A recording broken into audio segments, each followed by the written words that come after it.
Hey everybody, just coming to you this week in this Galatians study. Hope you're having a great week of study through Galatians 2. I'm excited to be able to sit down and just have the conversation again this week. I absolutely love hearing the testimonies last week. They were just encouraging to hear from the different perspectives that we all come from, the power of grace in our lives and how amazing that is. And sometimes we don't even realize the full nature of the power of grace working in our lives until we really speak it out. So I just want to tell you how encouraging it was to hear each one of you share and just kind of give a testimony of the grace of God in your life. The scripture came back to mind as I was thinking about it this week and just thinking about your testimonies, and just a word of encouragement for you from Hebrews 4. It says, "Therefore, since we have a great high priest who has passed through the heavens, Jesus, the Son of God, let us hold fast to our confession. For we do not have a high priest who cannot sympathize with our weaknesses, but one who has been tempted in all things we are, yet without sin.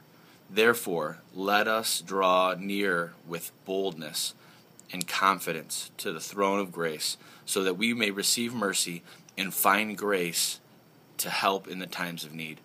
As I think about this, it just reminds me that so often it's easy to get caught up in life and worry and struggle. And Scripture tells us very clearly here in Hebrews that we're actually called to go boldly before this throne of grace, which is the throne of Jesus Christ himself, the giver and bringer of grace into this world.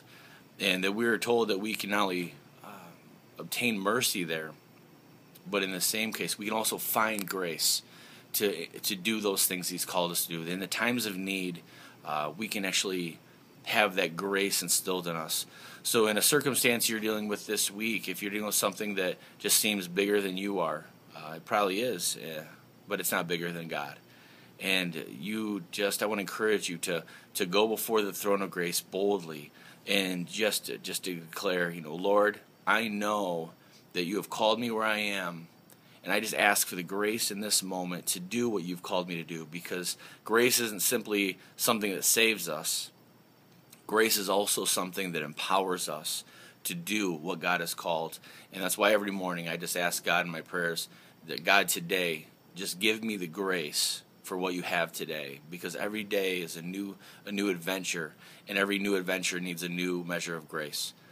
So I just wanted to encourage you in that in this week. One thing I want to bring up when it comes to the Galatians study, just to kind of something to look into that I find interesting that goes along with this, is the idea that often we struggle in our own power to do the things that we're called to do and to live this life of righteousness. But in Galatians 2, it actually tells us, in Galatians 2:15, it says, "We ourselves are Jews by birth and not Gentile sinners. Yet we know that a person is not justified by doing what the law requires, but rather by the faithfulness of Jesus.